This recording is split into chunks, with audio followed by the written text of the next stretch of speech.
النهارده باذن الله هنعمل مع بعض فيديو عن اكله كوريه شبه قوي اكله مصريه اللي هي في صينيه البطاطس بالفراخ اللي بنعملها عندنا في مصر، لكن هنعملها بطريقه كوريه شويه النهارده. مش كل المكونات خليتها كوريه، حاولت ان اقربها شويه مننا برضه علشان المشكله في ايجاد المكونات معجون الفلفل الاحمر والحاجات دي.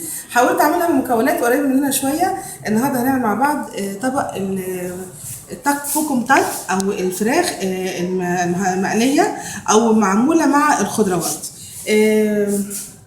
الفيديو اللي فات او في الفيديو قبل كده اتعلمنا ازاي نقطع مع بعض الفراخ قطع صغيره، فالنهارده هنعمل طبق بالفراخ اللي احنا قطعناها قبل كده.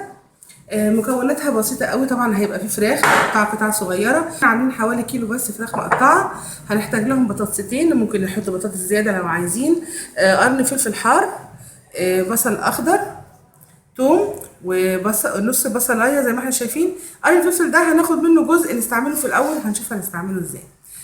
مفروض الكميه دي بحط لها ربع كوبايه شطه او او مسحوق الفلفل الاحمر، لكن النهارده هنستعمل معلقتين بس من دي، ونحط عليهم معلقه بابريكا علشان يعني ما تبقاش حراقه قوي وتبقى متوفر المكونات عندنا. هنستعمل معلقه كبيره سكر، ممكن نستعمل مكانها معلقه عسل ابيض، فلفل اسود طبعا، صويا صوص ربع كوبايه او 3 معالق كبار صويا صوص. ما عنديش صويا صوص، فنجان ميه صغير واقلب فيه نص معلقه ملح، هيبقى بديل عندي لصوص الصويا لو مش موجود. زيت السمسم برضو ده في الاخر خلاص، يعني اخر تاتش فيها، ممكن ان احنا نستغنى عنه وممكن ان احنا نحطه يعني علشان يديني لمعه كده ويديني نكهه زيت السمسم في طبق الفراخ. هنبتدي باذن الله نعمل مع بعض طبق الفراخ. طبعا الفراخ متقطعه وجاهزه ومغسوله كويس قوي، وهنشفها بقى الخضروات مع بعض. يعني بنقطع قطع كبيره زي ما بنعمل صينيه البطاطس عندنا كده، 3 قطع كده، ودي برضو زيها 3 قطع زي ما احنا شايفين. سهل قوي، طبق سهل جدا، تقريبا كل المطبخ الكوري سهل، يعني ما بياخدش وقت في تحضيره ولا في ان احنا يعني نعمله، وبرده ما بياخدش وقت في ان احنا ناكله لانه بيبقى لذيذ وبيتاكل بسرعه جدا. هناخد البصل، هنقطع البصل شرايح كبيره، يعني مش رفيعه قوي، نكبرها شويه، نخليها كده مش رفيعه خالص، علشان يعني البصل ما يتهريش قبل البطاطس، يعني عايزين كل المكونات تستوي مع بعضها. تمام. البصل الاخضر هنقطعه كده شرايح كبيره شويه،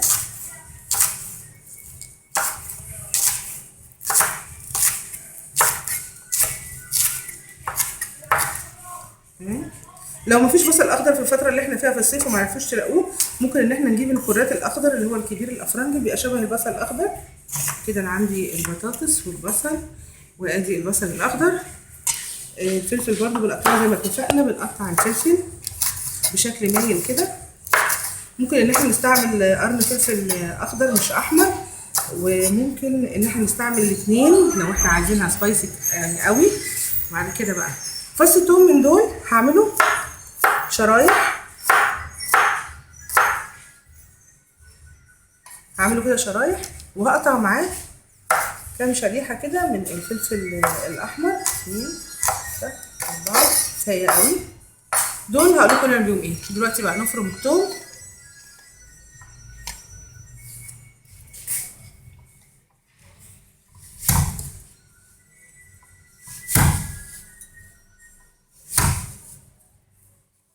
يعني كميه كويسه من الثوم، لان الفراخ بتحب نحط لها ثوم. الثوم كل ما نديهولها يعني يمنع اي ريحه فيها، يعني اي حاجه، فنحط كميه كويسه ثوم.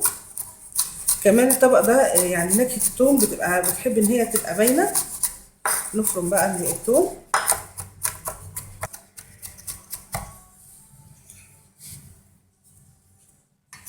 كده، عملنا الثوم.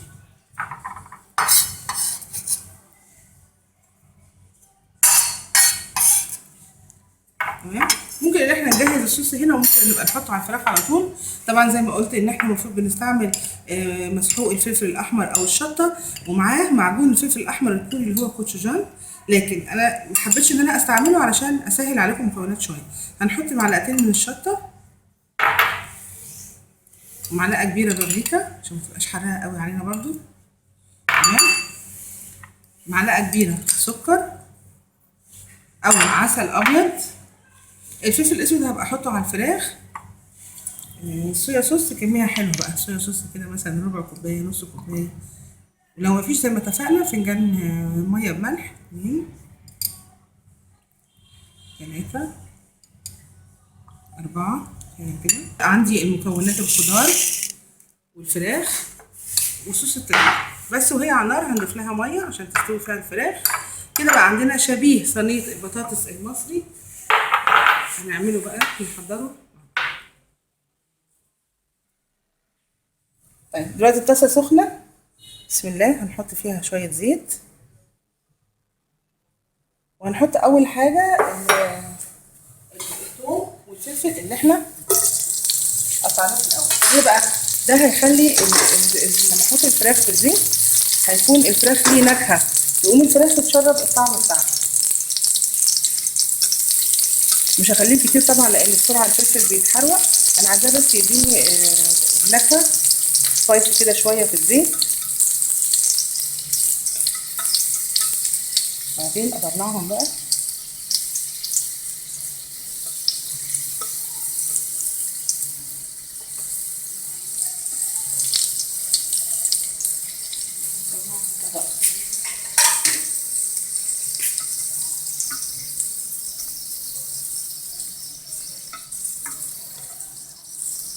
شايفين انا طلعته قبل ما يبتدي يتحرق، مجرد بس ان اديت نكهه للزيت. ممكن اي طبق تيجي تعملوه مثلا في الاول لو عملته كده هيفرق كتير قوي في النكهه بتاعته. تمام. احط بقى الفراخ، واخلي بالي وانا بحط الفراخ ان الزيت سخن.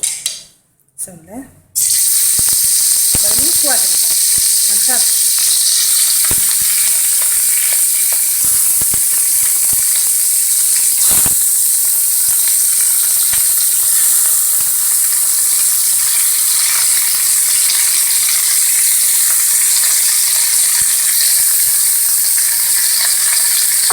المرحله دي نضيف عليها فلفل اسود عشان اطمن ان الفلفل الاسود ياخد الفراخ.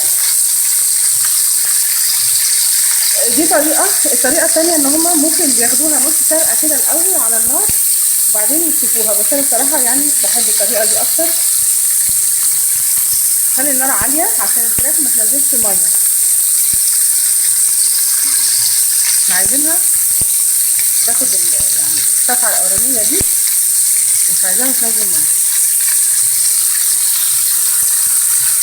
شايفين؟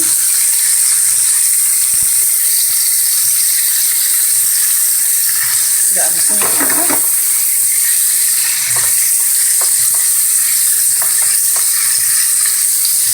مجرد بس ان لونها يتغير كده. شايفين؟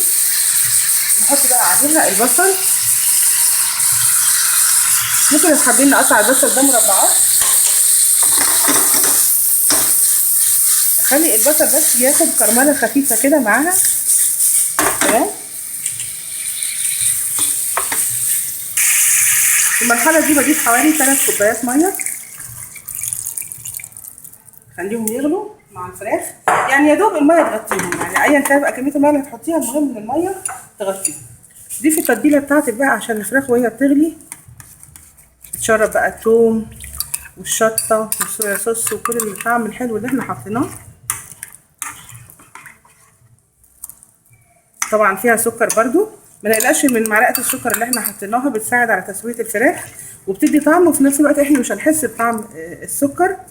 شايفين شبه قوي صينيه البطاطس عندنا، بس الاول احنا هنسوي الفراخ شويه وبعدين نبقى نضيف لها البطاطس في مرحله يعني حوالي مثلا ربع ساعه كده تغلي، وبعد كده احط لها بقى البطاطس.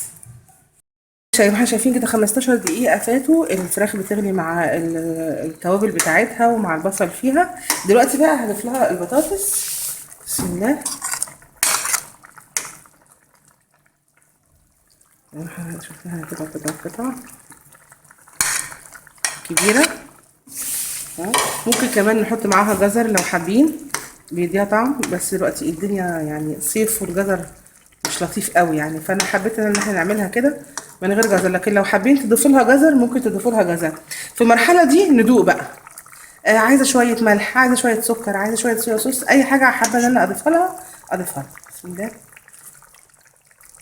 هي بس عايزه سنه صغننه ملح عشان احنا ما حطيناش كميه كبيره صويا صوص برضو. دايما ندوق، مفيش قاعده في التتبيل او كده، دوقوا ووصلوا الطعم زي ما انتوا عايزين. تمام. طبعا انا عاملاها من غير كوتشجان. الكوتشجان على فكره يعني بيفرق جدا في الطعم، او معجون الفلفل الاحمر الكوري. اذا موجود عندك حطي كوتشجان وبلاش البابريكا، هيديكي طعم احلى بكتير. لكن برضو دي طعمها حلو، وريحه الثوم مع البصل طالعه قوي. البصل الاخضر والفلفل هنخليه في اخر مرحله، برضو هنغطي دي 15 دقيقه تانيين تكون البطاطس استوت كده مع الفراخ وبقت تمام. 20 دقيقه تانيين البطاطس خلاص قربت تستوي وكله تمام وريحه مالت الدنيا. هنحط بقى البصل الاخضر والفلفل الاحمر اللي احنا حطيناهم. شايفين قوام متماسك شويه، ما هواش سايل قوي لان احنا مش حاطين كميه ميه كبيره. هنسيبها تغلي كده بس مع بعض 5 دقايق وبعدين نرفعها من على النار ونقدمها. هنغرف بقى الطبق الجميل ده، الفراخ شاربه طعم الصوص والثوم السكر الملح وكل الحاجات اللي احنا عملناها. وعايزين البطاطس يعني ما شاء الله دابت.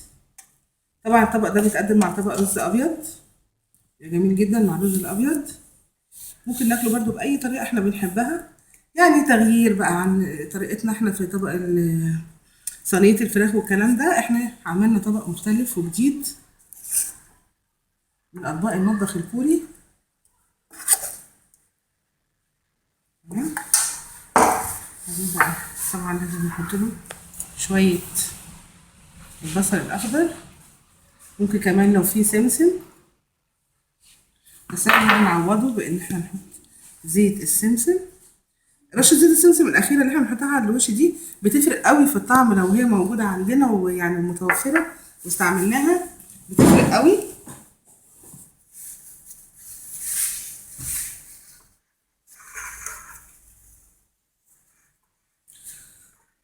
وبكده نكون عملنا طبق تاك بوكم تاب او الفراخ مع البطاطس، صينيه البطاطس على الطريقه الكوريه. يا رب الطبق يعجبكم ويكون سهل عليكم تعملوه، وتقولوا لي بقى رايكم حلو مش حلو، كان ايه اللي ناقص، كان ايه اللي زايد. انا غدا ياسين والسلام عليكم ورحمه الله.